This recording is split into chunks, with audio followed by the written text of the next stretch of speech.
Hello friends, welcome to my channel. आज हम पढ़ेंगे यूपी पीसीएस के प्रीलिम्स पेपर जो हुआ था 2022 में। देखिए, ये मैं सीरीज ला रही हूँ प्रीवियस ईयर क्वेश्चन पेपर की। इससे पहले मैंने 2023 का करा दिया गया है, ठीक है।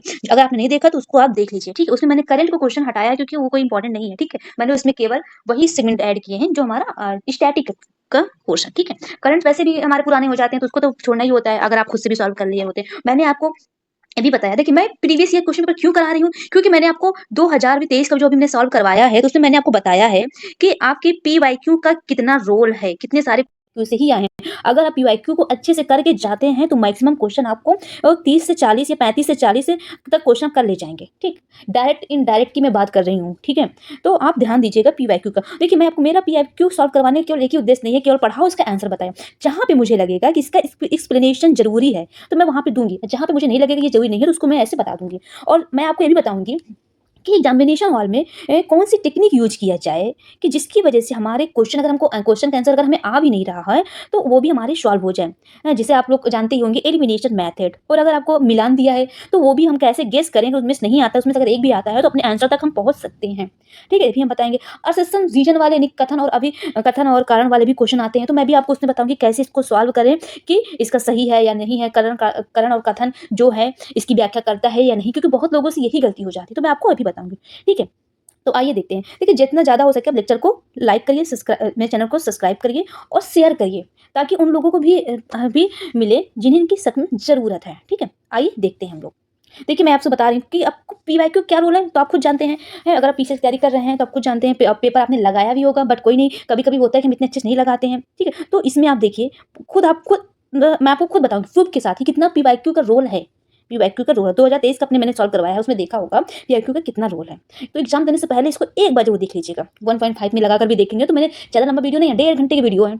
1.5 घंटे की वीडियो है और बहुत ही जल्दी से ही कवर हो जाएगा, 1 घंटे में मुश्किल हो जाएगा। तो एक बार रिवीजन आप जरूर करके जाइएगा। आइए स्टार्ट करते हैं। सबसे पहले हम देखेंगे भारतीय इतिहास में प्राचीन इतिहास का।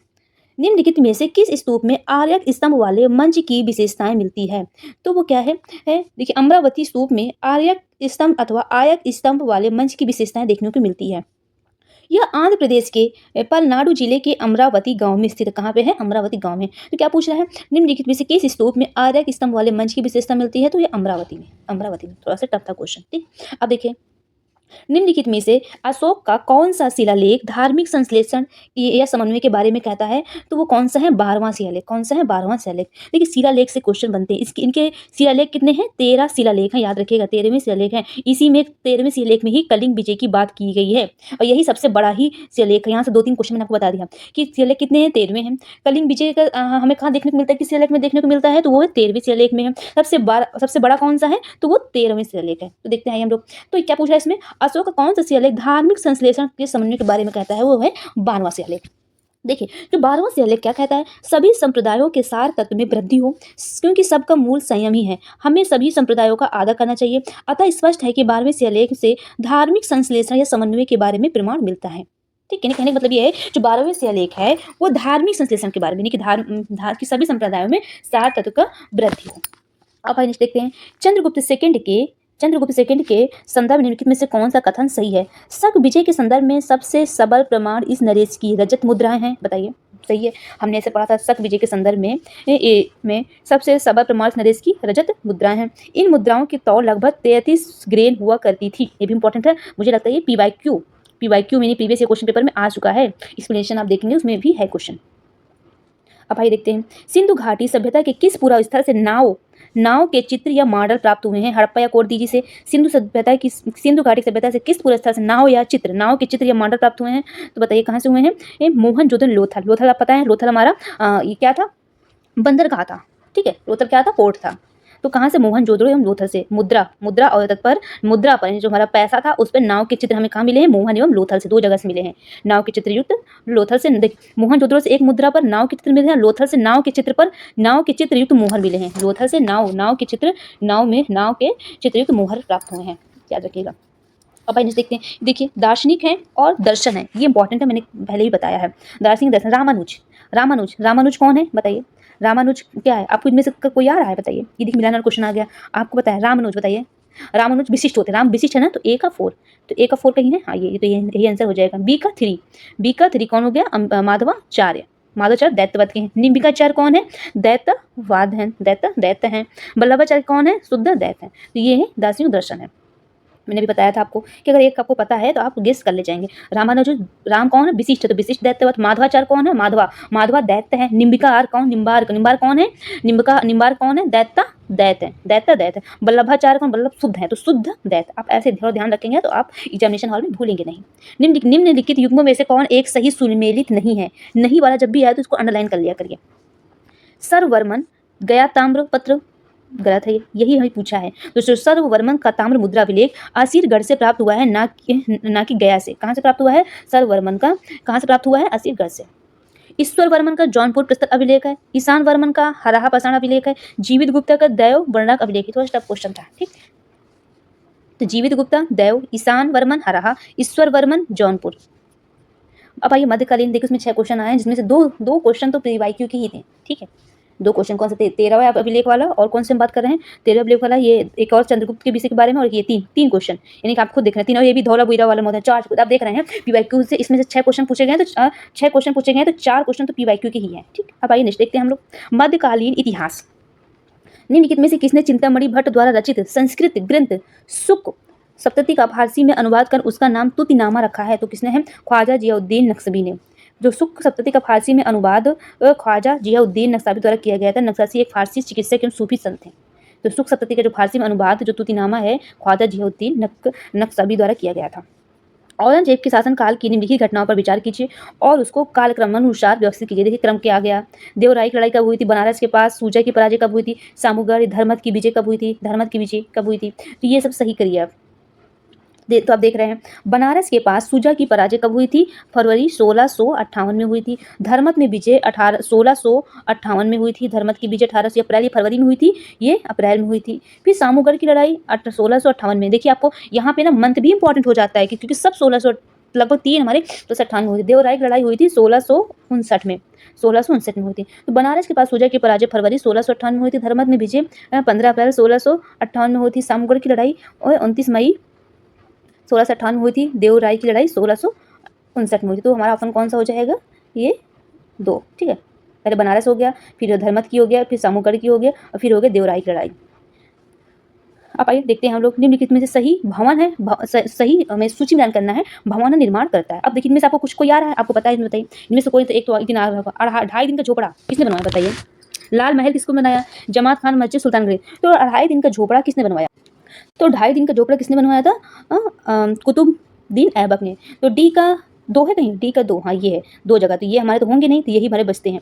अब देखें सुल्तानगढ़ी, तो सुल्तानगढ़ी किसने बनवाया था, तो ये है इल्तुतमिश। तो ए का 3 है, हाँ ए का 3 है, तो हमारा आंसर ये हो जाएगा। बी का किसने है, लाल महल किसका है, लाल महल बलबन, बहुत इंपॉर्टेंट है आपको अगर ये भी पता होता। लाल महल किसने बनवाया था, बलबन ने बनवाया था। जमात खान मस्जिद अलाउद्दीन खिलजी ने। जमात खान मस्जिद, देखिए जमात खान मस्जिद निर्माण खिज्र खान ने करवाया था, लेकिन हमारे उत्तर प्रदेश लोक सेवा आयोग ने अलाउद्दीन खिलजी को ही माना है, ठीक है, लेकिन हमारा कौन है, खिज्र खान ही है। निम्नलिखित अलाउद्दीन खिलजी की निम्नलिखित विजयों को ये देखिए काल क्रम अनुसार व्यवस्थित कीजिए। काल में अलाउद्दीन खिलजी रणथंभौर, गुजरात, वारंगल, चित्तौड़, बताइए इसमें तो क्या है। तो आप देख रहे हैं अलाउद्दीन खिलजी के विजयों का कार्यक्रम क्या है। गुजरात है, गुजरात में कब किए थे, गुजरात जो किए हैं 1299 ईस्वी में गुजरात में किए थे। और रणथंभौर में 1301 ईस्वी में। गुजरात में कब किए थे, 1299 ईस्वी में। वारंगल में कब किए थे, 1310 में। चित्तौड़ में कब किए थे, तो चित्तौड़ में 1303 में किए थे।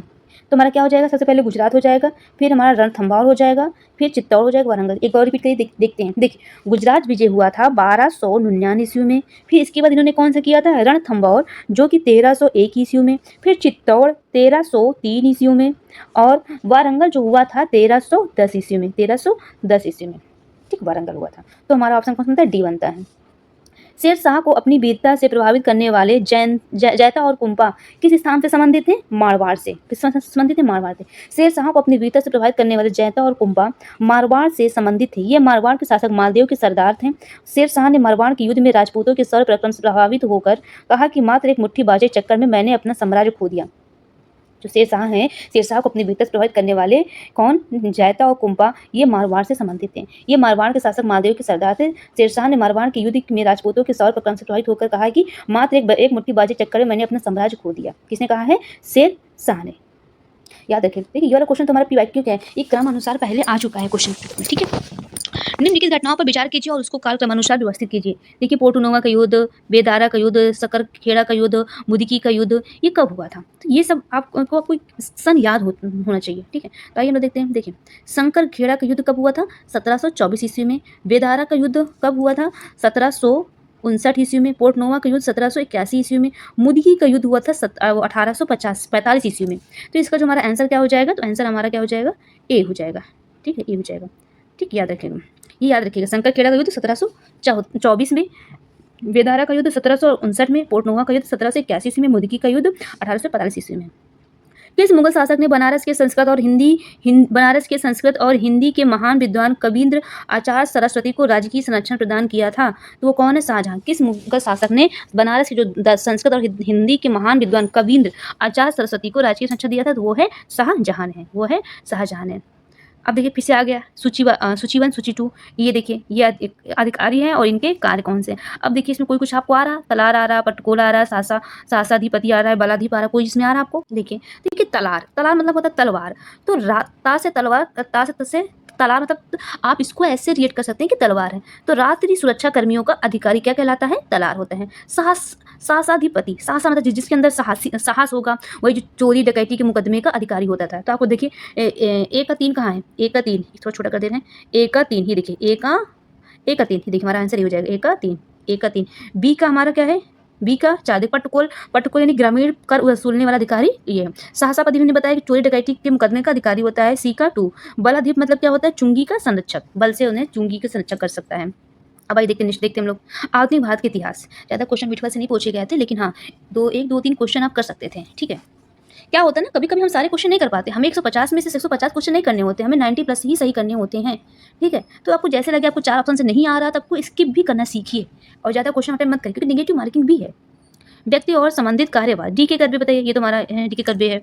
DK curve, जेईडी वेथुन, Ishwar Chandra Vidyasagar, BM Malabari. देखिए इनमें से कौन सा आपको आ रहा है पहले बताइए आप। देखिए तो आपने सुना, आपने देखा कि डीपे कर्वे कौन थे? सचिव हैं, विडो रीमैरिज, जो विधवा पुनर्विवाह के यही वो किए थे, प्रारंभ किए थे। तो आप ऐसे समझ सकते हैं विडो रीमैरिज। ए का 2 कहीं है? आइए देखते हैं हम ऑप्शन में।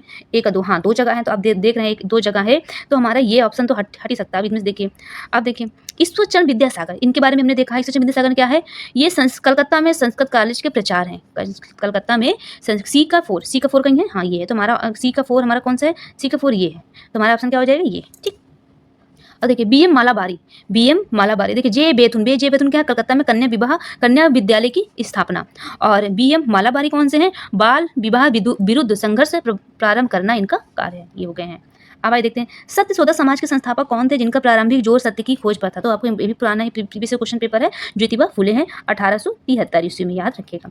निम्नलिखित घटनाओं पर विचार कीजिए और उनको काल के अनुसार व्यवस्थित कीजिए। गदर पार्टी की स्थापना कब की गई है? चिटगांव संस्त्राघात, छापा, बर्लिन में इंडिया इंडिपेंडेंस कमेटी की स्थापना, केंद्रीय असेंबली बम कांड, ये सब कहीं ना कहीं पीवाईक्यू में आ चुके हैं, ठीक है। तो आइए हम लोग देखते हैं। देखिए क्या हुआ था, गदर पार्टी की स्थापना कब हुआ था? तो 1913 ईस्वी में गदर पार्टी की स्थापना हुई थी, ठीक। गदर पार्टी की स्थापना कब हुई थी? 1913 में हुई थी। बर्लिन में इंडियन इंडिपेंडेंस कमेटी की स्थापना कब हुई थी? 1914 में हुई थी। केंद्रीय असेंबली बम कांड कब हुआ था? तो ये हुई थी 1929 में हुई थी। चिटगांव शस्त्रागार छापा ये हुआ था 1930 में। तो क्या ऑप्शन हमारा बनेगा? 1 3 4 2। तो हमारा कहाँ है? 1 3 4 2, 1 3 4 2, ये देखिए, ठीक, ऑप्शन ए, ठीक है। तो गदर पार्टी की स्थापना 1913 में भी बताया, बर्लिन में इंडियन इंडिपेंडेंस कमेटी की स्थापना 1914 में, और केंद्रीय असेंबली बम कांड 1929 में, और चिटगांव शस्त्रागार ये 1930 में। हिंदुस्तान समाजवादी प्रजातंत्र संघ के संस्थापक कौन थे? तो देखिए इसका एक्सप्लेनेशन देखिए।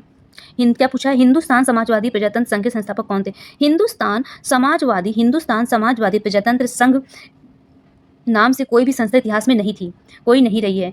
श्री कृष्णन सारला की पुस्तक इंडियन रिवोल्यूशनरीज में 1757 से 1761 में वॉल्यूम 3 में 3 में भगत सिंह, चंद्रशेखर आजाद, सचिन सन्याल आदि द्वारा वर्ष 1930 में गठित हिंदुस्तान समाजवादी प्रजातंत्र संघ बताया गया है। किसमें बताया गया है? श्री कृष्ण सारला की बुक में, जो इनके द्वारा स्थापित की गई थी। कौन सी? हिंदुस्तान सोशलिस्ट रिपब्लिक एसोसिएशन, ठीक है, हिंदुस्तान सोशलिस्ट रिपब्लिक एसोसिएशन, जो भगत सिंह, सचिंद्र सन्याल और चंद्रशेखर आजाद के नेतृत्व में बनी गई थी। परंतु तत्कालीन दस्तावेजी इतिहास के प्रमाणिक पुस्तकों में इस संस्था का नाम हिंदुस्तान सोशलिस्ट रिपब्लिक एसोसिएशन दिया गया है। अतः आयोग द्वारा पूछे गए प्रश्न में त्रुटि संस्था के नाम की तथा दूसरी है कि विकल्पगत संस्थापक सदस्यों के नाम विचार करें। यूं तो यतीन्द्र नाथ मुखर्जी ने वर्ष 1915 में शहीद हो गए थे। गोपेन चक्रवर्ती और धरणी गोस्वामी कलकत्ता अनुशीलन समिति के सदस्य थे। सामवादी आंदोलन से जुड़े थे तथा मेरठ षड्यंत्र में अभियुक्त थे, परंतु ये दोनों HSRA के सदस्य नहीं थे। व्योम चंद बनर्जी उदारवादी नेता थे, भारतीय राष्ट्रीय कांग्रेस के पहले अध्यक्ष थे। ये HRC के सदस्य से कोई विकल्प सही नहीं हो सकता है, इसको आयोग ने डिलीट कर दिया गया हो, ठीक है, इसमें कोई भी हमारे बनते नहीं है। ज्योतिबा फुले, आपसे देखिए यहाँ से ये क्वेश्चन ये इंपॉर्टेंट है कि हिंदुस्तान सोशलिस्ट रिपब्लिक एसोसिएशन कब बनी है? तो ये 1928 में बना हुआ था। और इसके कौन कौन से मेंबर हैं? भगत सिंह है, चंद्रशेखर आजाद हैं, और कौन है? भगत सिंह है, चंद्रशेखर आजाद हैं और सचिन सन्याल है। याद रखिएगा, यहाँ से क्वेश्चन कई बार बने। ज्योतिबा फुले संबंधित देखिए भी आगे फिर से जाति विरोधी आंदोलन से।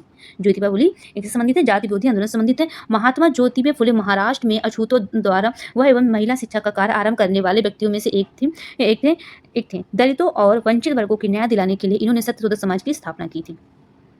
जलियांवाला बाग हत्याकांड के विरोध में किसने ब्रिटिश सरकार की नाइट हुडी की उपाधि को लौटा दिया गया था? तो बताइए, रविन्द्रनाथ टैगोर ने। ये भी प्रीवियस यही क्वेश्चन पेपर है। अब आइए नेक्स्ट देखते हैं हम लोग। देखिए, जलियांवाला बाग हत्याकांड कब हुई थी? तो डेट याद रखिएगा, 13 अप्रैल 1919 में। अब आइए हम लोग भूगोल देखते हैं। अब आइए नेक्स्ट देखते हैं भूगोल से क्वेश्चन। सबसे पहले क्या देखेंगे? भारत का भूगोल क्या है क्वेश्चन, आइए देखते हैं। देखिए, हमारे द्वारा उपयोग किए जाने वाले ऊर्जा के अधिकांश स्रोत संग्रहित सौर ऊर्जा का प्रतिनिधित्व करते हैं। निम्नलिखित में से कौन सा अंतः सूर्य की ऊर्जा से व्युत्पन्न नहीं होता है? तो ऑप्शन क्या दिया गया? नाभिकीय ऊर्जा, भूतापीय ऊर्जा, पवन ऊर्जा, बायोमास ऊर्जा। देखिए, अगर हम बात करें पवन ऊर्जा, तो ये हमारे सूर्य से व्युत्पन्न होते हैं। बायोमास भी ऊर्जा हमारे किससे है? सूर्य की ऊर्जा से व्युत्पन्न होते हैं। लेकिन अगर हम बात करें नाभिकीय ऊर्जा और भूतापीय ऊर्जा, देखिए भूतापीय ऊर्जा ये हमें कहाँ से उत्पादित होती है? तो ये पृथ्वी के भीतरी भाग से उत्पादित होती है। कहाँ से होती है? पृथ्वी के भीतरी भाग में होने वाले नाभिकीय अभिक्रियाओं के फलस्वरूप इसी में उत्पन्न होती है, ठीक है। वही अगर हम बात करें नाभिकीय ऊर्जा, तो ये जो नाभिकीय ऊर्जा है, ये ऊर्जा का ऐसा रूप है जो परमाणु नाभिक द्वारा मुक्त होती है। तो परमाणु नाभिक में क्या होता है? जो लोग साइंस अगर पढ़े होंगे तो उन्हें पता होगा। तो नाभिक में हमारे प्रोटॉन होते हैं एंड न्यूट्रॉन होते हैं, ठीक, प्रोटॉन एंड न्यूट्रॉन होते हैं। तो ये प्रोटॉन एंड न्यूट्रॉन होते हैं और इनकी ऊर्जा दो विधियों द्वारा होती है, जिसे विखंडन बोलते हैं और संलयन बोलते हैं। आपको पता होगा विखंडन की प्रोसेस किसमें होती है, कई बार पूछा गया है, और संलयन की प्रोसेस किसमें होती है? तो जो संलयन की प्रोसेस होती है ये हाइड्रोजन बम पे होती है, हाइड्रोजन बम पे होती है। वही विखंडन की अगर हम बात करें तो ये परमाणु बम पे होती है। यहाँ से भी क्वेश्चन बने हैं। तो हमारा ऑप्शन क्या हो जाएगा? तो इसमें दो, नाभिकीय ऊर्जा और भूतापीय ऊर्जा, ये सूर्य से व्युत्पन्न ऊर्जा नहीं होती, ठीक है, याद रखिएगा। अब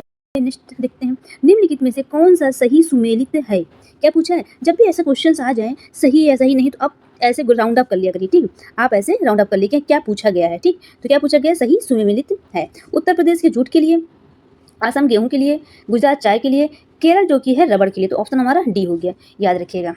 अब आइए नेक्स्ट देखते हैं, ये भी हमारा PYQ से क्वेश्चन है, क्वेश्चन ही है। इसको अगर थोड़ा से आप माइंड लगाते हैं ना तो ये क्वेश्चन हो जाता, ठीक। अब आइए नेक्स्ट देखते हैं हम लोग। देखिए, पहाड़ी दिया है, पर्वत दिया है और भारतीय राज्यों में उसकी अवस्थिति दिया है, ठीक। अब बताइए इसमें बटेश्वर पहाड़ी कहाँ पे है, बेलारी श्रृंखला कहाँ पे है, चिन श्रृंखला कहाँ पे है और धोसी पहाड़ी कहाँ पे है। तो बताइए इसमें से आपको कोई कुछ आ रहा है? देखिए इनमें से आपको कोई कुछ आ रहा, तो मुझे लगता है कि आपको बेल्लारी श्रृंखला सबको पता है। बेल्लारी कहाँ है? कर्नाटक में। तो बी का 4 कहीं है, हाँ बी का 4 ये डी है, तो ऑप्शन हो गया और सारे ये गलत। तो यहाँ से भी हम टिक कर सकते हैं। और भी हम लोग जाते हैं, देखते हैं ए बटेश्वर पहाड़ी कहाँ है? बिहार में। बेलारी अभी में देखा कर्नाटक में है। चिन कहाँ है? चिन श्रृंखला हरियाणा में है। धोसी पहाड़ी कहाँ है? धोसी पहाड़ी एक मिनट, चिन पहाड़ी, चिन जो श्रृंखला है ये हमारी कहाँ है? मणिपुर में है। चिन श्रृंखला कहाँ पे है? ये मणिपुर में है। एक मिनट में आपको पीछे बता दे रही हूँ। देखिए जो बटेश्वर पहाड़ी है ये बिहार में है। बेलारी श्रृंखला कहाँ है? कर्नाटक में, अभी मैंने देखा है। और चिन श्रृंखला कहाँ पे है? मणिपुर में है। और जो कि धोसी पहाड़ी हमारी कहाँ है? हरियाणा में है। तो ये इसका सही हो गया। अब आइए नेक्स्ट देखते हैं, निम्नलिखित पर्वत श्रृंखलाओं में कौन सी हिमालय पर्वत श्रेणी अवस्थित है? कौन सी हिमालय पर्वत श्रेणी अवस्थित है? तो बताइए चोऊ, ल्योशो, लेशो, अन्नामलाई, सिरुमलाई। तो क्या अन्नामलाई आपको पता है क्या ये हिमालय पर्वत श्रेणी है? मुझे तो नहीं लगता। ये हमारे अन्नामलाई कहाँ है बताइए, और सिरुमाली कहाँ है? ये दक्षिण जो अन्नामलाई सिरुमाली जो है ये दोनों दक्षिण भारत की पर्वत श्रेणियाँ हैं, ठीक है। तो हमारा ऑप्शन क्या हो जाएगा? 1 और 2, ठीक। अब आइए नेक्स्ट आइए, देखिए ये भी हमारा आप देख रहे हैं चो और लिहासो, ये सब हमारे हिमालय प्रश्न है। ये भी हमारा अगर पीवाईक्यू सॉल्व किएंगे तो ये क्वेश्चन हो जाएगा। अब आइए देखते हैं हम लोग नेक्स्ट क्वेश्चन से। ये देख, कौन सा सही सुमेलित नहीं है, कौन सा सही सुमेलित नहीं है। भारत एल्युमिनियम कंपनी लिमिटेड बालको कहाँ है, बालको कोरबा, कोरबा। अब कोरबा बताइए, कोरबा कहाँ पे है। Indian aluminium company limited Indal तो कहाँ है, हीराकुंड है, ये कहाँ है, उड़ीसा है। मद्रास एल्युमिनियम कंपनी ये कहाँ है बताइए, चेन्नई, मुझे नहीं लगता ये चेन्नई है, ये हमारा तमिलनाडु में है, ठीक। मेट्टूर सलेम जिला तमिलनाडु में। Hindustan limited corporation limited Hindalco, Hindalco कहाँ है, रेणुकूट में है, याद रखिएगा। देखिए ये इंपॉर्टेंट है, पीवाईक्यू का ही है, इंपॉर्टेंट है और हमेशा क्वेश्चन पूछा जाता है, याद रखिएगा। तो आपको एक बार देखिए क्या है इसमें, मद्रास एल्युमिनियम कंपनी जिसको क्या बोलते हैं, मालको, मेट्टूर, माँ से मालको, माँ से मेट्टूर, मेट्टूर कहाँ है, तमिलनाडु में है, सलेम जिला में अवस्थित है, ना कि चेन्नई में, और सब विकल्प सही है। वर्तमान में इंडाल, इंडाल विलय के पश्चात हिंडाल्को का भाग बन गया। जो इंडाल है विलय होकर के मर्ज होकर किसका भाग बन गया, हिंडाल्को का। हिंडाल्को कहाँ है, हिंडाल्को रेणुकूट में है। बालको कहाँ है, कोरबा है, कोरबा है। इंडाल कहाँ है, हीराकुंड है, ठीक है। मालको मेट्टूर तमिलनाडु में है। आगरा और दार्जिलिंग एक ही अक्षांश पर स्थित है, क्या है नेक्स्ट क्वेश्चन देखिए। आगरा और दार्जिलिंग एक ही अक्षांश पर स्थित हैं, किंतु और जनवरी में आगरा का तापमान 16 डिग्री सेल्सियस तथा दार्जिलिंग का 4 डिग्री सेल्सियस होता है। क्यों होता है बताइए। ऊंचाई के साथ तापमान घटता है तथा विरल वायु के कारण मैदानी भागों की तुलना में पर्वतीय प्रदेश अधिक ठंडे होते हैं। क्या बताइए, सही है, तो बताइए क्या होगा। तो मुझे है क्या है, ये देखिए क्या है, देखिए क्यों है, क्योंकि इसका कारण भी सही है। क्यों, आप जब देख रहे हैं, अगर ऊंचाई पे अगर देखिए, अगर आप गर्मी में आप लोग हिल स्टेशन क्यों जाते हैं, मतलब हिली एरिया में क्यों जाते हैं, क्यों, क्योंकि ये ऊंचाई के साथ जो टेम्परेचर होता है वो हमारा टेम्परेचर वो डिक्रीज होता है ऊंचाई से। जैसे आप हाइट में जाएंगे, हाइट में अगर जाएंगे, हाइट में आप जितनी जाएंगे ये टेम्परेचर आपको डिक्रीज मिलेगा, इस यही रीजन है। तो दोनों सही है, तो ऑप्शन बी याद रखिएगा। अब आइए नेक्स्ट देखते हैं हम लोग। अब आइए नेक्स्ट देखते हैं हम। यहाँ पे भारत की जलप्रपात दिया है और उनकी अवस्थिति दिया है। देखिए क्या दिए गए हैं, दूध सागर, बरकाना, खंडाधार और पलानी। अब बताइए, देखिए दूध सागर आप सब जानते हैं कहाँ है, गोवा में है। बरकाना, बरकाना कहाँ है, ये कर्नाटक में है। खंडाधार, खंडाधार कहाँ है, ये उड़ीसा में है।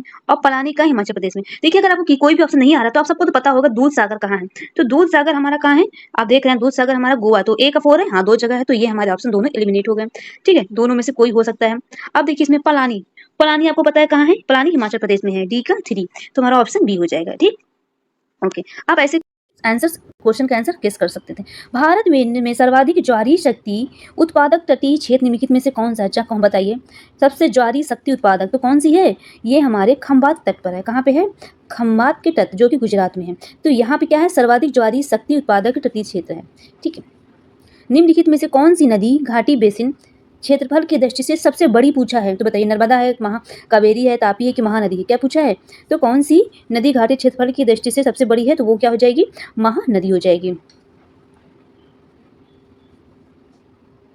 आपसे कभी कभी भी पूछ लिया जाता है कि जो महानदी बेसिन है उसका विस्तार किन किन राज्यों में होता है। तो जो महानदी बेसिन का विस्तार है छत्तीसगढ़, उड़ीसा, झारखंड, छत्तीसगढ़, उड़ीसा, झारखंड, महाराष्ट्र एवं मध्य प्रदेश में है, ठीक। वही अगर हम बात करें नर्मदा बेसिन का विस्तार, तो नर्मदा मध्य प्रदेश, छत्तीसगढ़, गुजरात और महाराष्ट्र में है।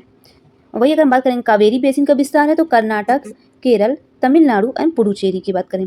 और ताप्ती बेसिन का विस्तार आप देख रहे हैं मध्य प्रदेश, महाराष्ट्र, गुजरात, तो सबसे कम उसमें है तो ताप्ती बेसिन का विस्तार है। देखिए क्या है, आपने जब ज्योग्राफी, हमारे इंडियन ज्योग्राफी आपने पढ़ा होगा, और अगर आपने मेरी क्लास ली होगी, मैंने आई दृष्टि कवर की है फ्लो चार्ट वाली, तो मैंने आपको मैपिंग तो बहुत ही अच्छे से कवर कराया है।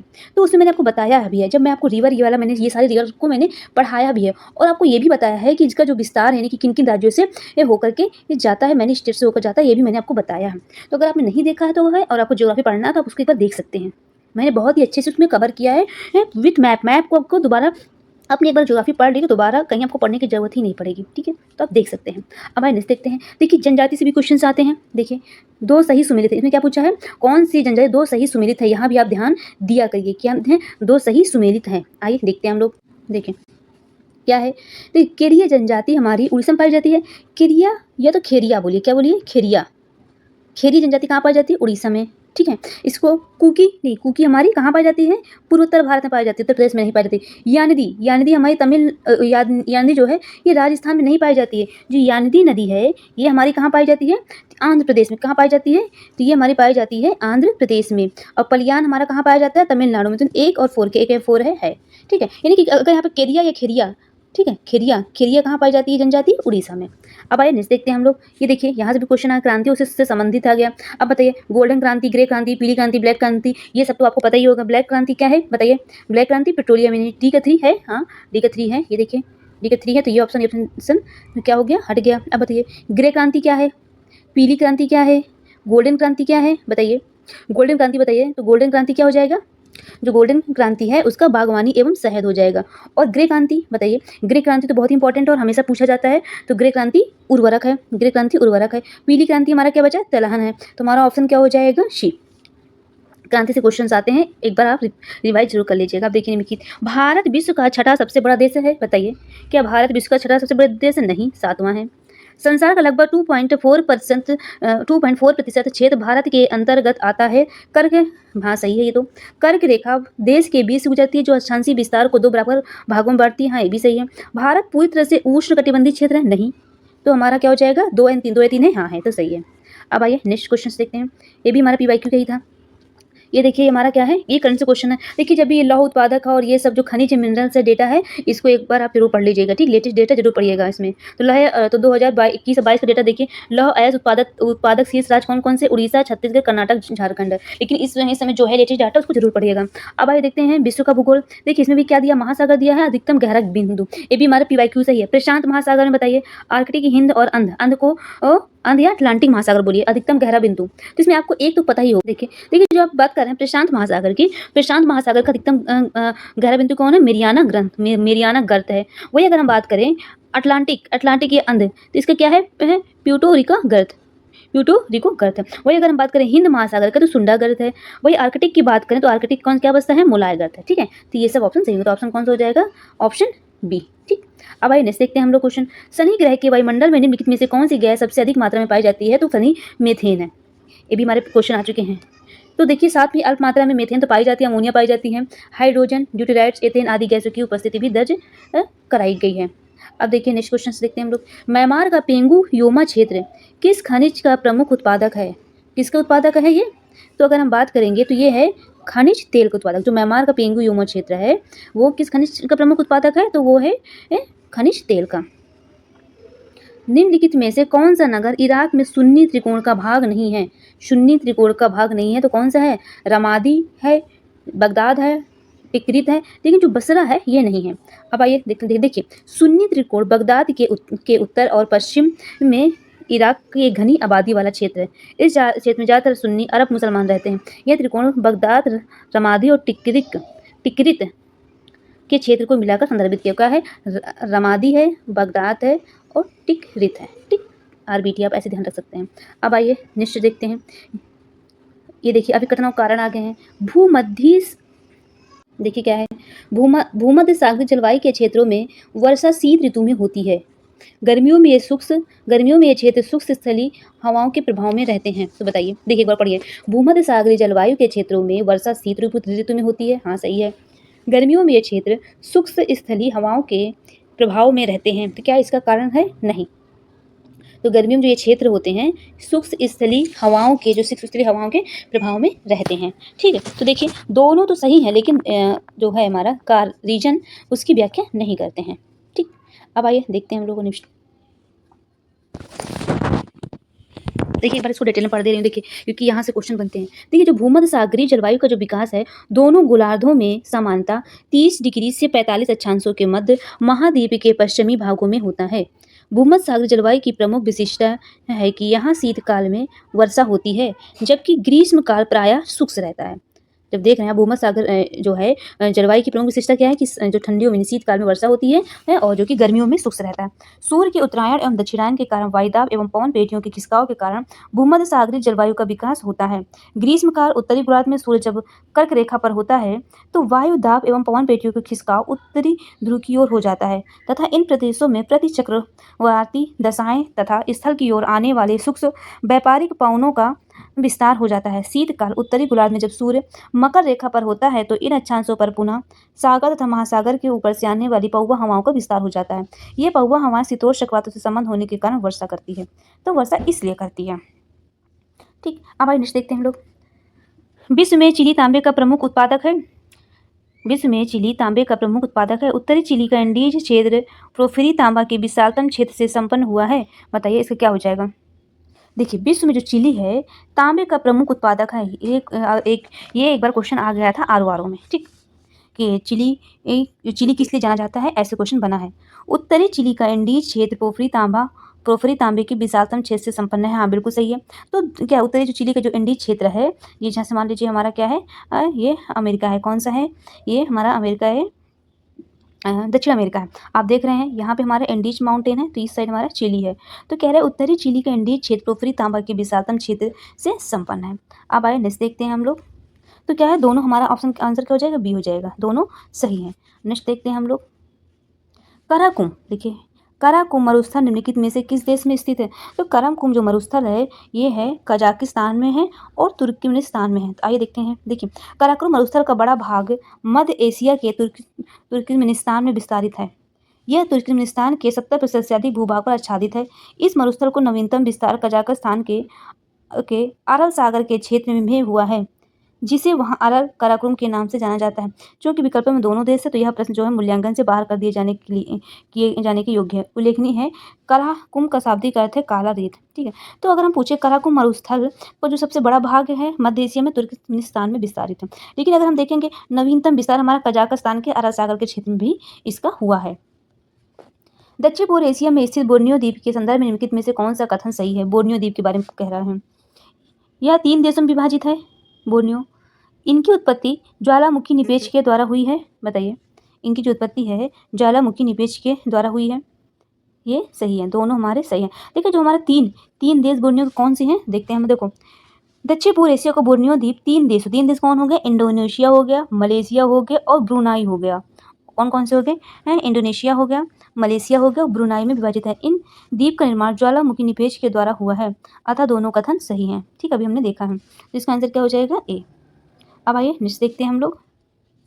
प्रसिद्ध रूर कोयला क्षेत्र निम्नलिखित में से किस देश में प्रसिद्ध है। तो जो रूर क्षेत्र है वो जर्मनी के लिए, ये भी प्रीवियस क्वेश्चन पेपर ही है। निम्नलिखित में से कौन सा एक देश स्थल रुद्ध है। तो कौन सा है, बोलीविया। जो बोलीविया है दक्षिण अमेरिका का साउथ अमेरिका का स्थल रुद्ध देश होते हैं। आपको तो पता ही होगा ना स्थल रुद्ध देश कौन से होते हैं। वो देश होते हैं कि जो चारों ओर लैंड से घिरे हों, ठीक, तो उसे ही बोलते हैं, यानी कोई भी समुद्री सीमा ना लगी हो, तो उसे ही बोलते हैं क्या है, स्थल रुद्ध देश।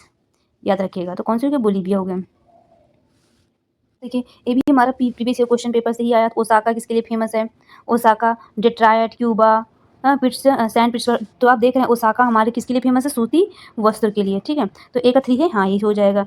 और देख ले रहे हैं डेट्रॉयट किसके लिए फेमस है, मोटर वाहन में। क्यूबा किसके लिए फेमस है, क्यूबा सिगार के लिए। सेंट पिट्सबर्ग ये है पोत निर्माण के लिए। इंपॉर्टेंट है और प्रीवियस ईयर क्वेश्चन पेपर ही है।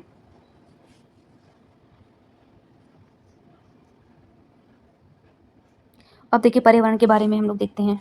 आइए देखते हैं पर्यावरण से। देखिए उत्तर प्रदेश का निम्नलिखित में से कौन सा वन्यजीव अभयारण्य 1975 में स्थापित किया गया था। कतरनिया घाट, किशनपुर, चंबल, रायपुर।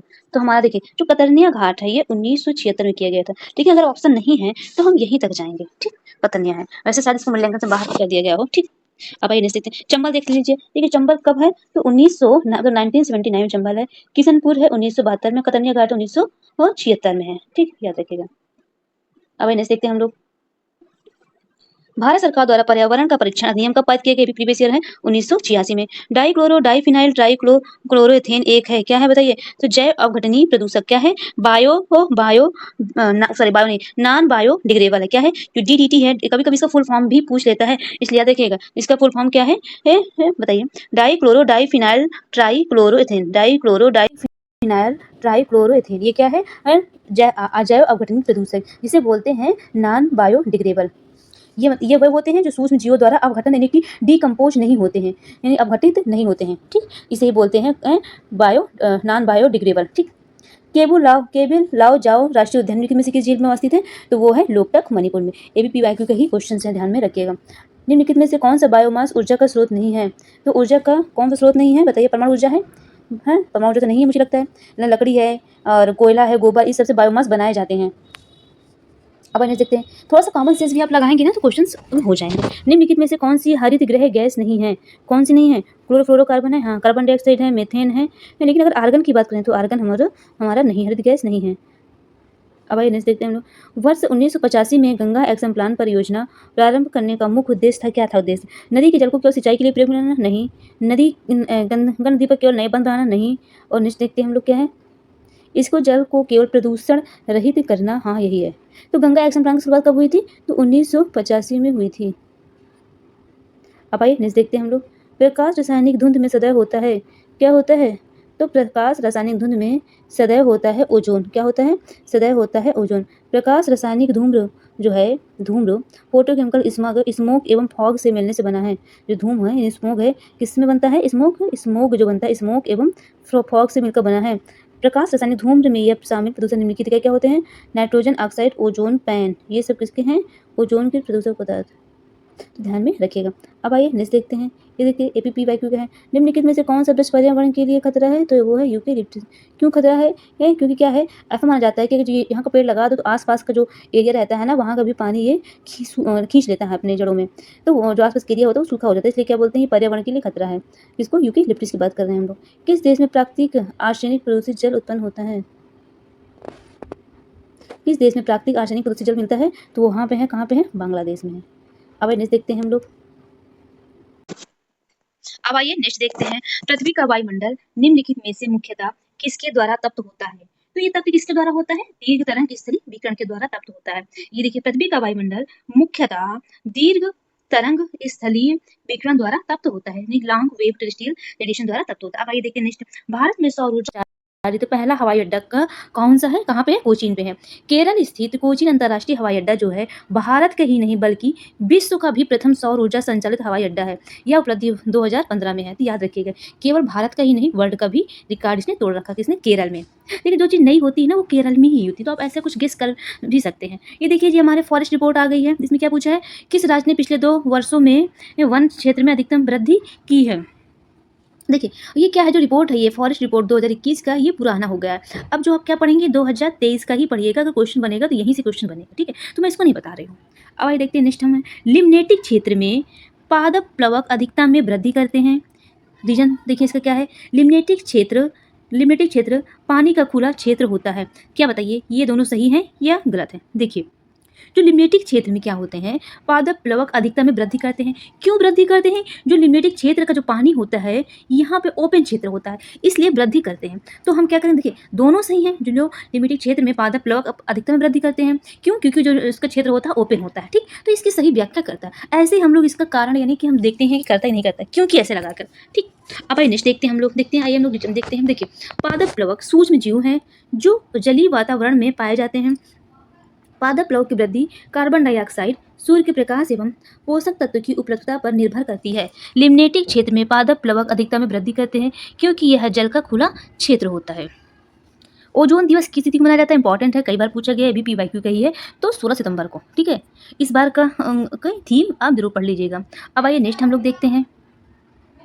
अब देखिए, ये है पारिस्थितिक निकेत के बारे में। देखिए क्या होते हैं पारिस्थितिक निकेत? यह उन स्थितियों की श्रेणी का प्रतिनिधित्व करता है जो संसाधनों के उपयोग और पारिस्थितिकी तंत्र में उसकी कार्यात्मक भूमिका को सहन कर सकती है। तो ये हमारा सही है, यानी कि ये पारिस्थितिक निकेत क्या है? तो ये उन स्थितियों की श्रेणी का प्रतिनिधित्व करता है जो संसाधनों के उपयोग और पारिस्थितिकी तंत्र में उसकी कार्यात्मक भूमिका को सहन कर सकती है। सही है। प्रत्येक प्रजाति का एक अलग स्थान होता है, ये भी सही है। तो हमारा कथन 1 और 2 दोनों सही है, ध्यान में रखिएगा। अब आइए देखते हैं साइंस के क्वेश्चन।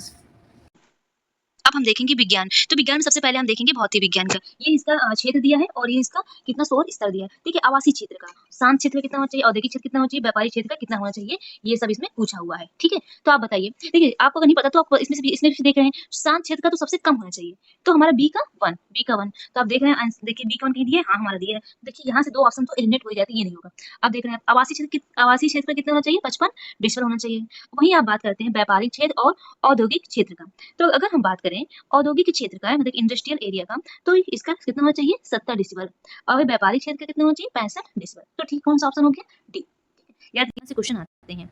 ये देखिए थोड़ा से दिन और रात में, अगर हम बात करें आवासीय क्षेत्र का तो 55 दिन में होना चाहिए, रात में 45 होना चाहिए, 10 कम।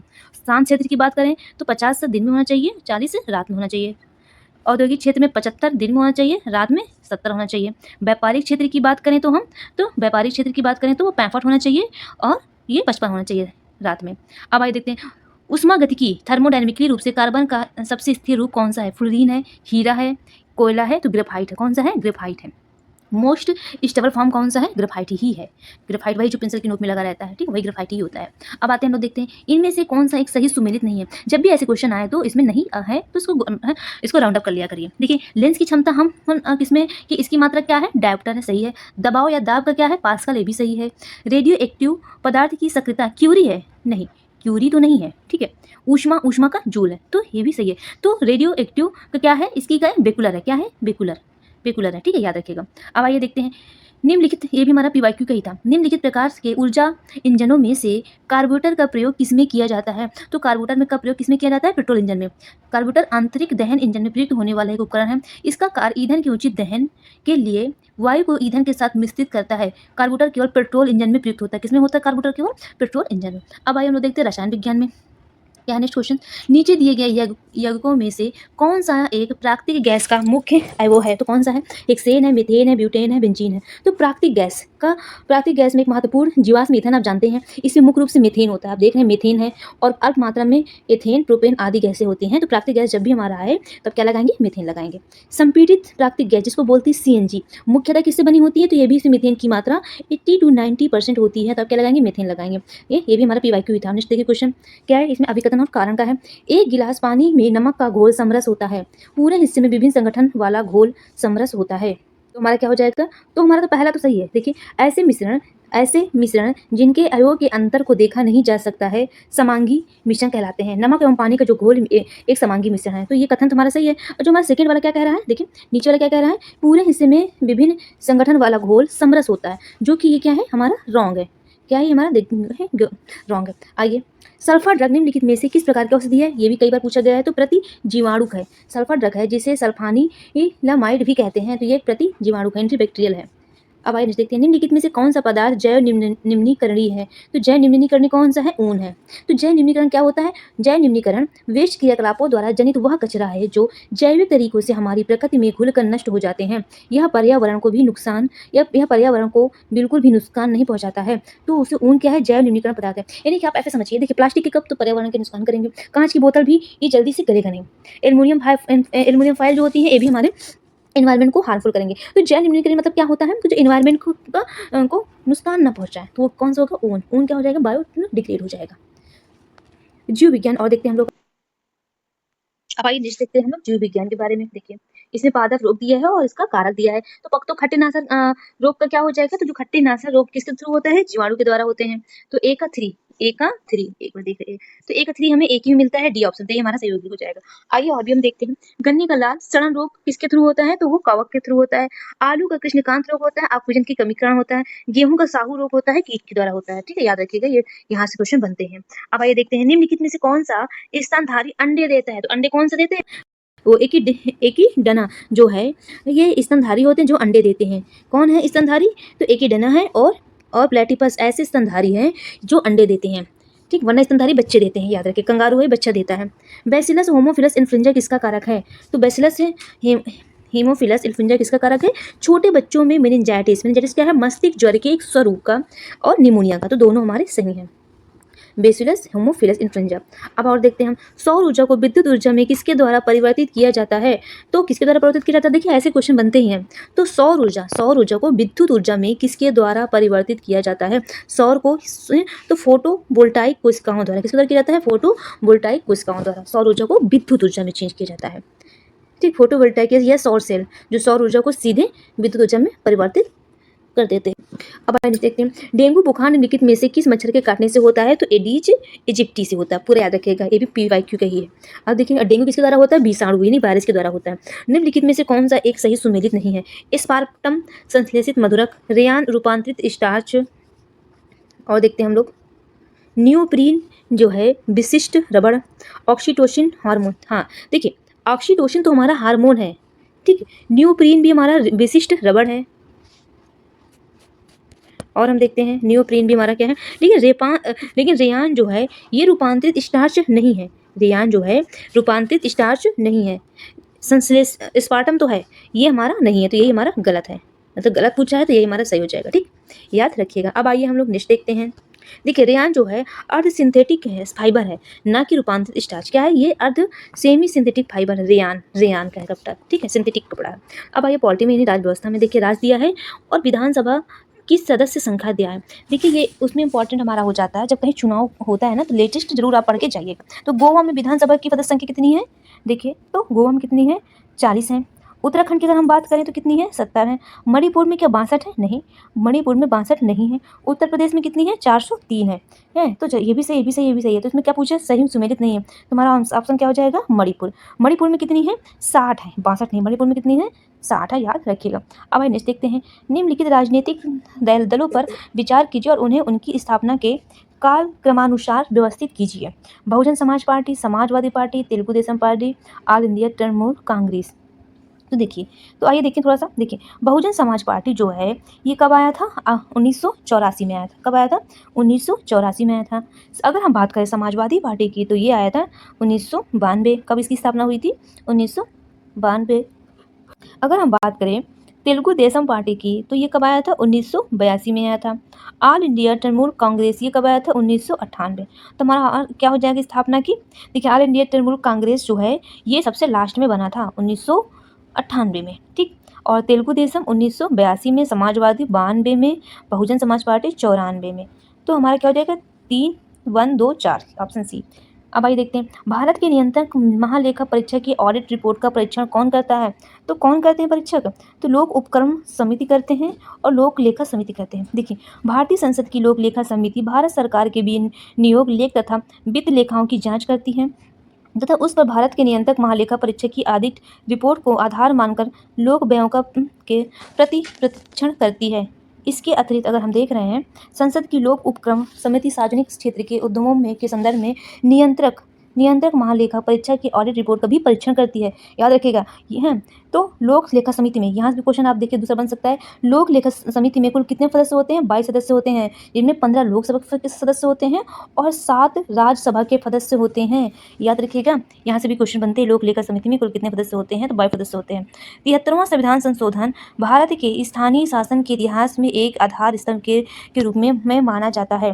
73वें संविधान संशोधन ने पंचायतों को अति अपेक्षित संवैधानिक दर्जा प्रदान किया है। तुम्हारा क्या होगा? देखिए एक बार फिर से पढ़िए। 73वां संविधान संशोधन भारत के स्थानीय शासन के इतिहास को एक आधार स्तंभ के रूप में माना जाता है। हाँ सही है। क्यों? क्योंकि 73वें संविधान संशोधन ने पंचायतों को अति अपेक्षित संवैधानिक दर्जा प्रदान किया है। तो हमारे दोनों सही है, दोनों की व्याख्या करता है। तो कौन से है? ऑप्शन हमारा बी, ठीक। अब आइए देखते हैं नेक्स्ट हम देखते हैं, अनुसूचित है और विषय है। देखिए यहाँ से तो मैंने बताया था कि क्वेश्चन आपके बनते ही हैं। तीसरी अनुसूची, चौथी अनुसूची, 7वीं अनुसूची, 8वीं अनुसूची। तो बताइए तीसरी अनुसूची क्या है? शपथ और प्रतिज्ञा, यानी 1 का 2, 1 का 2। तो हमारा ऑप्शन क्या हो जाएगा? डी, ठीक। तीसरी अनुसूची क्या है? तीसरी अनुसूची शपथ और प्रतिज्ञा। चतुर्थ में क्या है? राज्य संघ क्षेत्र के लिए राज्यसभा में क्या है? आवंटन है। और अगर हम बात करें 7वीं में क्या है? संसद एवं राज्य विधानमंडल द्वारा बनाए जाने वाली विधियों की सूची है। 8वीं में भाषाएं हैं। अब देखिए ये हमारी समझ दी है, नियुक्ति के वर्ष से मोस्ट इंपॉर्टेंट है और कई बार एग्जाम में पूछा गया है, इसलिए ध्यान रखेंगे। देखिए जो बलवंत राय मेहता है वो कब आया था? 1957 में। अशोक मेहता समिति कब आई थी? 1775 में, यानी कि ए का 1, बी का बी। यही अगर हम बात करें एल.एम. सिंघवी कब आया था? पी के थुंगन कब आया था? आप बताइए सिंघवी कब आया था? जो सिंघवी आया था 1986 में आया था, सही है। पी के थुंगन 1988 में है, तो ऑप्शन हमारा ए सही है। अब आइए हम नेक्स्ट देखते हैं, भारत के संसद के द्वारा panchayat extension to scheduled areas कानून कब पारित हुआ है? तो 1996 में पारित हुआ है। याद रखिए क्या पूछ रहा है? भारत में संसद के द्वारा पंचायत कानून कब पारित किया गया है? तो 1996 में, ठीक है। तो भारत में संसद के द्वारा पंचायत कानून 1996 में पारित किया गया है। 9 राज्यों ने अपने पंचायती राज अधिनियमों में संशोधन कर पेशा 1996 के तहत के प्रावधान शामिल किए हैं, जबकि 10वें राज्य राजस्थान ने पृथक अधिनियम एक्ट 1999 अनुसूचित जाति है, ठीक है, पृथक अधिनियम अधिसूचित किया है, जिसमें कुल 8 राज्यों ने ही नवंबर 2022 तक संबंधी पेशा अधिनियम अधिसूचित किए हैं। यानी कहने का मतलब ये है, भारत ने संसद के द्वारा पंचायत कानून कब पारित किया गया है? इतना ही पारित किया गया है, ठीक है। लेकिन क्या है, केवल 8 राज्यों ने ही माना है। 10वें जो है हमारे राजस्थान में है इसको इन्होंने क्या कर दिया है, ये पृथक अधिनियम अधिसूचित किया कि हमें ये नहीं चाहिए, दूसरा चाहिए। अब आइए नेक्स्ट देखते हैं, लोकसभा और चुनाव। देखिए जो ये देखिए कौन सी लोकसभा है और कब कब हुआ है, तो यहाँ पर देखिए क्वेश्चन बन जाता है। देखिए 7वीं लोकसभा का चुनाव 3 और 4 जनवरी 1980 को संपन्न हुआ था। लेकिन अगर हम बात करें 7वीं 82, 13वीं 99, 9वीं कब हुई थी? तो 9वीं कब हुई थी? तो ये 9वीं हुई थी 1989 में। किस संविधान संशोधन के द्वारा दिल्ली को राष्ट्रीय राजधानी क्षेत्र बनाया गया है? तो 69वां, ठीक, याद रखिएगा। तो वर्ष 1992 में 69वां संविधान संशोधन अधिनियम करके 1991 के द्वारा केंद्र शासित प्रदेश दिल्ली को विशेष अधिकार प्रदान किए गए हैं और इसे राष्ट्रीय राजधानी क्षेत्र दिल्ली का दर्जा दिया गया है। अब आइए देखते हैं, संविधान की मूल संरचना की अवधारणा सर्वोच्च न्यायालय द्वारा किस वाद में प्रतिपादित की गई थी? तो वो कौन सा वाद है? तो वो कौन सा वाद है? केशवानंद भारती बनाम केरल राज्य 1973 में। जो संविधान की मूल संरचना की अवधारणा सर्वोच्च न्यायालय द्वारा किस वाद में प्रतिपादित की गई थी? तो केशवानंद भारती बनाम केरल राज्य में, ध्यान रखिएगा।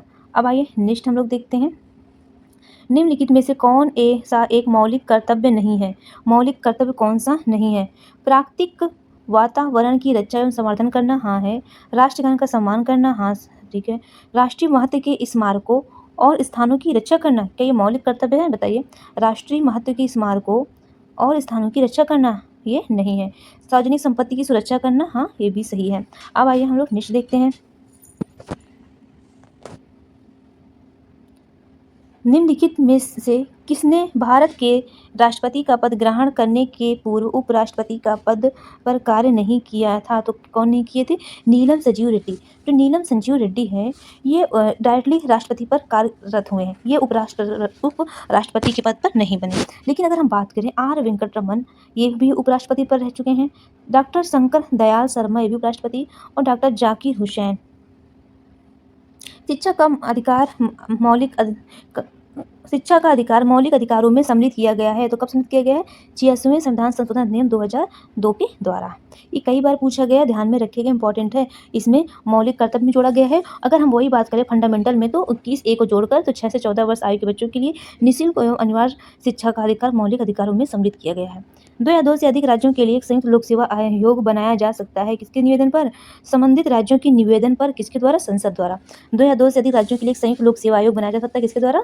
संबंधित जिनको बनाना है उनके राज्यों के निवेदन पर संसद द्वारा, संसद बनाएगा। अब आइए देखते हैं हम लोग, ये देखिए अध्यक्ष दिया है, राज्य दिया है, रमेश तावड़कर, और विधानसभा के नवनिर्वाचित है, यानी कि है, और राज्य के उस समय की बात की जा रही है, ठीक है। 2022 हुआ था, तो ये हमारे करंट के क्वेश्चन है, ठीक है। अब आइए नेक्स्ट देखते हैं हम लोग, प्रथम अंतरिम राष्ट्रीय सरकार की घोषणा की गई थी, कब की गई थी? प्रथम अंतरिम राष्ट्रीय सरकार की घोषणा की गई थी 24 अगस्त 1946 को। देखिए क्या हुआ था, कैबिनेट मिशन योजना के तहत 24 अगस्त 1946 को प्रथम अंतरिम राष्ट्रीय सरकार की घोषणा तो इस व्यवस्था के साथ की गई थी कि अंतरिम सरकार 2 सितंबर 1946 को कार्यभार संभालेगी। तो अंतरिम राष्ट्रीय सरकार की घोषणा कब की गई थी? 24 अगस्त 1946 को, ठीक है। अब देखिए ट्रेड यूनियन और दलील संबद्धता, भारतीय मजदूर संघ, इंडियन नेशनल ट्रेड यूनियन, ठीक है, यहाँ से क्वेश्चन तो बनते ही हैं। और क्या? United Trade Union Congress, all India Trade Union Congress, ठीक है। तो हमारा क्या होगा? हाँ देखिए, जो भारतीय मजदूर संघ है, भारतीय जनता पार्टी है के द्वारा, Indian National Trade Union Congress जो है, Indian National Trade Union Congress कौन से हैं? भारतीय राष्ट्रीय कांग्रेस है। United Trade Union Congress Revolutionary Socialist Party है। All India Trade Union Congress जो है कम्युनिस्ट पार्टी ऑफ इंडिया का है।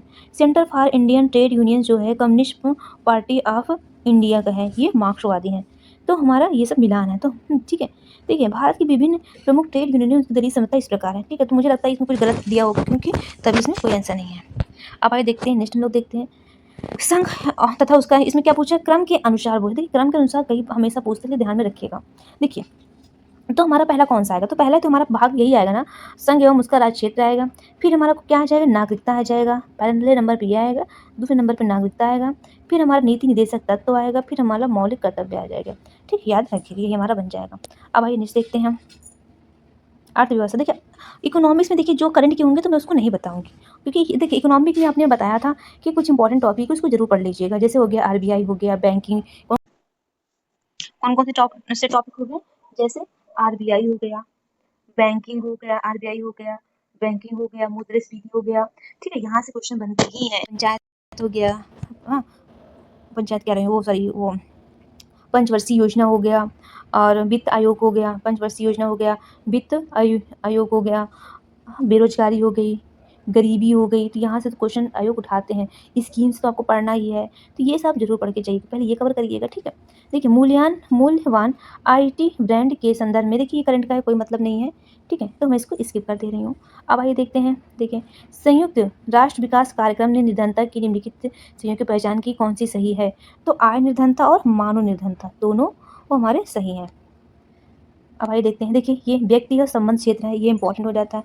आपको पता होगा एम एस स्वामीनाथन किसके लिए जाने जाते हैं? वर्गीज कुरियन दूध के लिए, एम एस स्वामीनाथन हरित क्रांति के लिए, ठीक है, हरित क्रांति के लिए। आइए देखते हैं, देखिए अभी मैंने बताया है कि एम एस स्वामीनाथन किसके लिए जाने जाते हैं? हरित क्रांति के लिए। एल के झा आर्थिक प्रशासन सुधार, वर्गीज कुरियन दुग्ध उत्पादन में, मोरारजी देसाई बैंकों पर सामाजिक नियंत्रण के लिए। तो हमारा ऑप्शन कौन सही हो जाएगा? ऑप्शन सही हो जाएगा हमारा डी। अब आइए नेक्स्ट देखते हैं हम लोग, निम्नलिखित देशों को मानव विकास सूचकांक, ये भी हमारा क्या है, ये पूछा कि कम से कम लगाएं, 2022 का है, कोई मतलब नहीं है।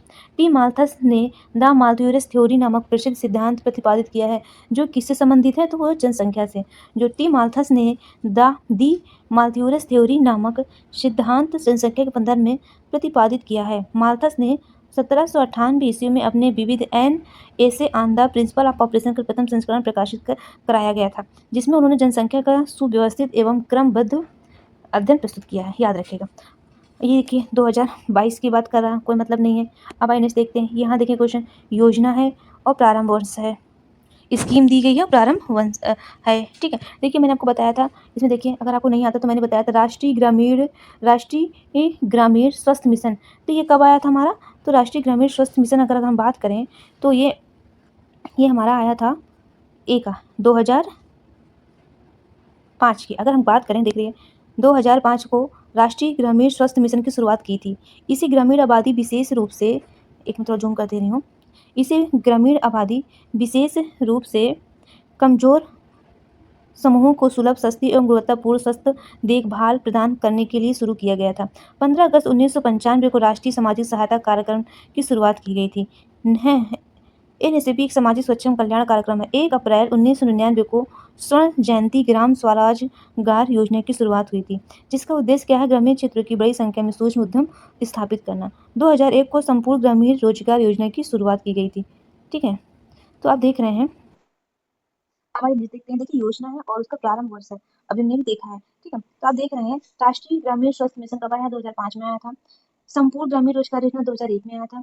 स्वर्ण जयंती ग्राम स्वरोजगार योजना 1999 में आया था।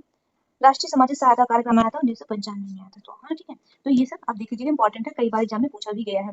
जल जीवन मिशन योजना किस वित्तीय वर्ष के केंद्रीय बजट में घोषित की गई थी? तो कौन सा था वित्तीय वर्ष? 2019-20 में, ठीक है। अब देखिए किस उत्पाद को इको मार्क दिया जाता है? इसको दिया जाता है जो पर्यावरण से मित्रवत हो। इसके द्वारा, इसका लोगो क्या है? मिट्टी का बर्तन। क्या है लोगो? लोगो जो है मिट्टी का बर्तन है। किसके द्वारा दिया जाता है? तो भारत मानक ब्यूरो द्वारा इको मार्क उन भारतीय उत्पादों को दिया जाता है जो पूर्णतः पर्यावरण के लिए अनुकूल है। Eco mark.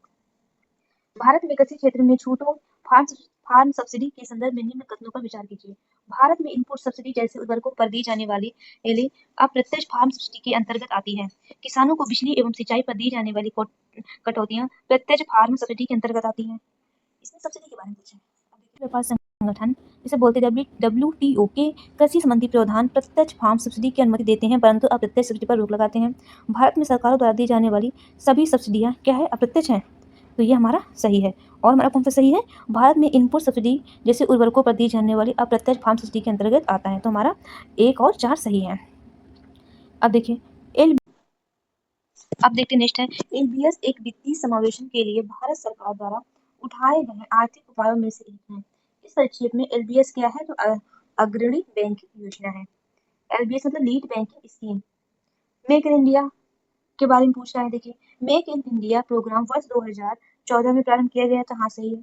इसका उद्देश्य भारत में को विनिर्माण हेतु प्रोत्साहित देना, प्रोत्साहन देना तथा निवेश को सुगम बनाना होता है। तो हमारे दोनों सही हैं। अब आइए देखते हैं जनसंख्या नगरीकरण। जनसंख्या की लाभांश क्या है? तो वो 15 से 59 वर्ष की कार्यशील जनसंख्या क्या बुलाते हैं, क्या कहलाते हैं? जनसांख्यिकी लाभांश कहलाता है। अब आते हैं हम लोग नेक्स्ट देखते हैं हम लोग, भारत के किस धार्मिक समूह का सर्वाधिक भाग नगरीय है? तो किसका भाग है? तो भारत में जैन समुदाय की जनसंख्या कुल जनसंख्या की लगभग 0.4% है, जिनमें सर्वाधिक जनसंख्या नगरीय क्षेत्रों में रहती है। किसकी है? जैन समुदाय की। अब देखिए यूपी स्पेशल से, देखिए बजट से क्वेश्चन है, करंट का तो मैं नहीं बता रही हूँ उसको, ठीक है। अब आइए देखते हैं, उत्तर प्रदेश में एक जनपद एक उत्पाद योजना के आधार पर निम्नलिखित में से कौन सा सही नहीं है, पूछा है। अमेठी मूंज की उत्पाद सही है, बागपत नहीं, लकड़ी के खिलौने नहीं, गौतम बुद्ध नगर रेडीमेड कपड़े सही है, आगरा जो है चर्म उत्पाद है, ये भी हमारे सही है। देखिए क्या है, ये बागपत जिले चिन्हित किया गया है, किसके लिए है? घरेलू सजावटी सामान। देखिए एक जिले, वन डिस्ट्रिक्ट वन प्रोडक्ट, आप पढ़ लीजिएगा, यहाँ से क्वेश्चंस बनते हैं, ध्यान में रखिएगा। अब आते हैं नेक्स्ट हम लोग देखते हैं, देखिए क्या दिया है इसमें, उत्तर प्रदेश के निम्नलिखित नगरों पर विचार कीजिए तथा जनसंख्या के आधार पर उन्हें आरोही क्रम में व्यवस्थित कीजिए, ठीक है। तो आप देख रहे हैं कौन सा, तो सबसे ज़्यादा जनसंख्या कहाँ होगी, किसके क्रम में हमें, अवरोही क्रम में हमें व्यवस्थित करना है। तो क्या हो जाएगा हमारा, कानपुर हो जाएगा, कानपुर के बाद लखनऊ हो जाएगा, फिर गाजियाबाद हो जाएगा, फिर आगरा हो जाएगा। तुम्हारा ऑप्शन डी हो जाएगा। उत्तर प्रदेश दिवस की स्थिति को मनाया जाता है, हमने पीवाईक्यू का है 24 जनवरी को ही है। उत्तर प्रदेश सरकार प्रतिवर्ष 24 जनवरी को उत्तर प्रदेश दिवस मनाती है, ठीक है। ये प्रथम बार कब मनाया गया था? 2018 में। दुधवा राष्ट्रीय उद्यान उत्तर प्रदेश के निम्नलिखित किस जनपद में अवस्थित है? कई बार पूछा गया, लखीमपुर खीरी में है। ये कब किस वर्ष से वन्य जीव विहार का दर्जा दिया गया है? वह इस वन्य जीव विहार को राष्ट्रीय उद्यान का दर्जा कब दिया गया है? तो राष्ट्रीय उद्यान का जो दर्जा दिया गया है 1977 में दिया गया है। पश्चिमी उत्तर प्रदेश के 15 में निम्नलिखित कथनों में से कौन सा सही है? देखिए पश्चिमी उत्तर प्रदेश अन्य क्षेत्रों की तुलना में अधिक विकसित है, बिल्कुल सही है।